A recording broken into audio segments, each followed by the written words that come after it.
자, 지금 이게 서울에 있는 아파트거든요. 근데 이게 일반 매매로 사게 되면 필요 현금이 3억이나 들어가죠. 근데 경매로 샀죠? 그러면 아까 얘기한 현금보다 5,500만 원이 덜 필요하게 된 거죠. 지금 시세가 6억 9천이에요. 그래서 경매로 사면 3억 5천만 있으면 된다. 내 필요 현금은 1억 7,700으로 줄어듭니다. 서울에서 내 집 마련이 지금도 가능한 거예요. 자, 여러분 반갑습니다. 부동산 기자 및 부비게이터. 그리고 은진입니다. 자, 여러분들 오늘 날씨가 정말 춥습니다. 지금 영하 7도 정도 되는 것 같아요. 진짜 네. 너무 추워요. 네. 그런데도 여러분들에게 좋은 정보를 나눠드리기 위해서 현장에 또 나와봤습니다. 네, 근데 오늘 날씨만큼이나 부동산 시장이 진짜 꽁꽁 얼어붙었거든요, 여러분. 이거 뉴스 기사로 계속 나오더라고요. 내 집 마련은 끝났다. 뭐 2030 세대 언제까지 평생 월세에 살아야 되나 하는 내용이 너무 많아요. 맞아요. 그래서 요즘 이제 대출 규제 10월 이후부터는 지금 부동산 매수 심리가 꽁꽁 얼어붙었죠. 네. 뭐 강남이나 이런 데 제외하고 나서는 다른 지역들은 되게 조용한 상황이 이어지다 보니까 아마 그런 기사들이 많이 나오는 것 같아요. 그럼 우리 은지님은 내 집 마련 서울에 같은데 할 수 있을까요? 진짜 서울에 내 집 마련 할 수 있을까요? 이게 진짜 저만의 고민이 아니라고 생각을 하거든요. 저랑 같은 또래 분들도 마찬가지고 요즘 모든 분들이 겪는 고민이라고 생각해요. 방법이 있을까요? 또 이제 구매하는 사람들한테는 방법이 있습니다. 서울이나 경기도에서 내 집 마련할 수 있는 방법이 있는데 오늘 그걸 제가 좀 풀어드리려고 합니다. 궁금한데 빨리 풀어보시죠. 와보세요, 여러분들. 자, 그럼 은지님, 우리 요즘에 왜 이렇게 많은 분들이 서울에 네. 수도권에 내 집 마련하는 게 어려워졌다고 많이 얘기하는 걸까요? 일단 아무래도 규제 때문인데요. 지금 4개월 동안 총 3번의 규제가 나왔습니다. 이 규제 내용을 대략적으로 정리를 좀 해드리면 네. 보정 대상 지역이랑 그다음에 투기 과열 지구가 일단 늘어났고요. 구역 네. 자체가. 네. 그리고 일반적으로는 대출이 70%까지 나왔어요. 네. 근데 지금은 40%로 일단 대폭 감소했습니다. 네. 그러다 보니까 뭐 예로 들어서 뭐 10억짜리 집을 샀을 때 사실은 7억 정도 대출이 나왔단 말이야. 그럼 내 돈이 3억밖에 필요가 없었어요. 근데 지금은 40%밖에 대출이 안 나오니까 내 돈이 6억이나 있어야 되는 상황인 거죠. 2배가 늘어났네요. 맞아요. 근데 현금으로 사실 6억을 가지고 있는 사람이 몇이나 될까요? 그래서 현금이 없으면 진짜 내 집 마련이 너무 힘들어지는, 현금 부자들만 집을 갖게 되는 그런 세상이 온 거죠. 아, 그렇죠. 그리고 뭐 대출이 또 많이 나온다고 해서 그 대출 이자를 또 낼 여력이 있어야 되는데 맞아요. 또 그러면 생활이 또 빠듯해지고 네. 여러모로 그냥 되게 어려워진 상황인 거네요. 네. 맞아요. 그래서 내가 아무리 돈을 많이 벌고 내가 연봉이 아무리 높아도 그럼에도 불구하고 6억까지밖에 대출이 안 나옵니다. 네. 그것도 뭐 연봉 기준으로 했을 때는 1억이 훨씬 훌쩍 넘어야 이제 VSR 충족을 하기 때문에 네. 전반적으로 그냥 지금 집 사는데 필요한 돈이 너무 많아져서 일반적인 분들이 직장 생활을 하면서 사기가 되게 어려워졌다. 그냥 그렇게 보면 되겠네요. 근데 그렇다 보니까 더 전세 가율도 높아지고 그러다 보니까 많은 사람들이 점점 매매나 전세가 아니라 나는 평생 월세만 살아야 되구나라는 이제 심리가 생기는 거죠.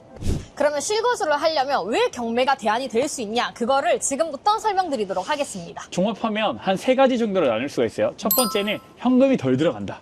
두 번째는 시세보다 저렴하게 살 수 있다. 세 번째는 경쟁자가 줄어서 마진이 커졌다. 요걸로 나눌 수가 있을 것 같아요. 자, 은지님, 그러면은 서울에 있는 아파트 10억짜리를 네. 일반 매매로 사면 지금 얼마 정도가 필요할까요? 뭐 아까 말씀드렸던 것처럼 40% 대출이 나오니까 한 6억이나 있어야겠죠? 그렇죠. 근데 경매로 사면 얼마 필요한 줄 알아요? 얼마? 4억 8천만 있으면 돼요. 무려 1억 2천이 줄어드는 거죠.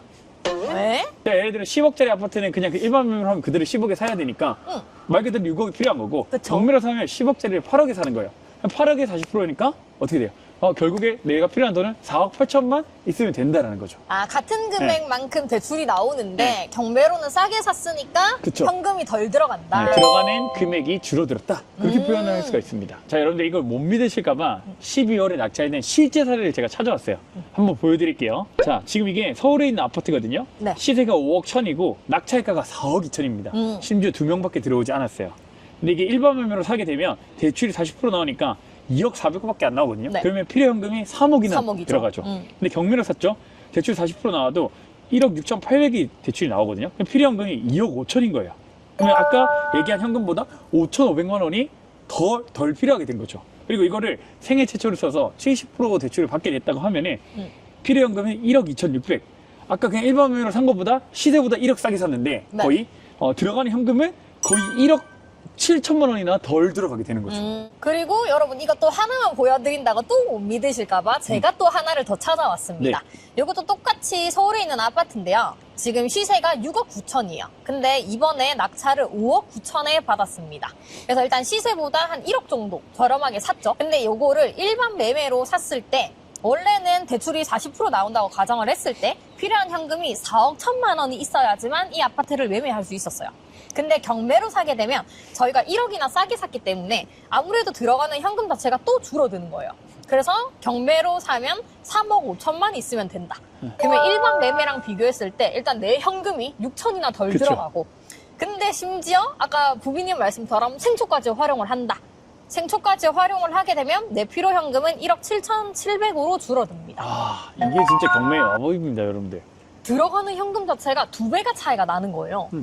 근데 시세보다는 훨씬 더 저렴하게 샀으니까 마진도 확보되고 현금도 적게 들어가고, 그리고 지금의 맞죠. 서울 아파트 규제 때문에 경쟁도 없으니까 네. 이거는 완전 지금 해야 되는 거죠. 실거주할 분들의 말도 안 되는 기회를 지금 가져갈 수 있는 상황인 겁니다. 그러니까 저희가 가져온 사례 2가지가 서울에 있는 아파트거든요. 근데 현금 한 1억 2천, 그리고 현금 1억 7천만 있으면 서울에서 내 집 마련이 지금도 가능한 거예요. 이런 아파트들 경우를 낙찰받는 거는 2030 신혼부부들께 특히 더 추천드리고, 무주택자인 분들도 지금 요 근처에 사신다고 하면은 기회를 꼭 잡으셨으면 좋겠습니다. 이 기회가 계속 오는 건 아니거든요, 절대. 그래서 옛날에야 뭐 경매가 나이 많은 사람들이 하는 거 아니야 라고 얘기를 했는데, 네. 실제로 저희 수강생 분들도 마찬가지고 네. 저한테 연락이 오시는 분들도 20, 30대인데 저 실거주할 내 집 마련하고 싶은데 경매 배우고 싶어요 하는 분들이 굉장히 많아졌습니다. 네. 여러분. 그래서 시대에 맞춰서 발빠르게 움직여야 돼요. 다른 사람들이 이 기회를 계속 가져가고 있거든요. 네. 그래서 내가 모른다, 안 된다고 하지 말고 이런 기회들을 찾아 나가면 서울에서 내 집 마련 시세보다 훨씬 더 저렴하게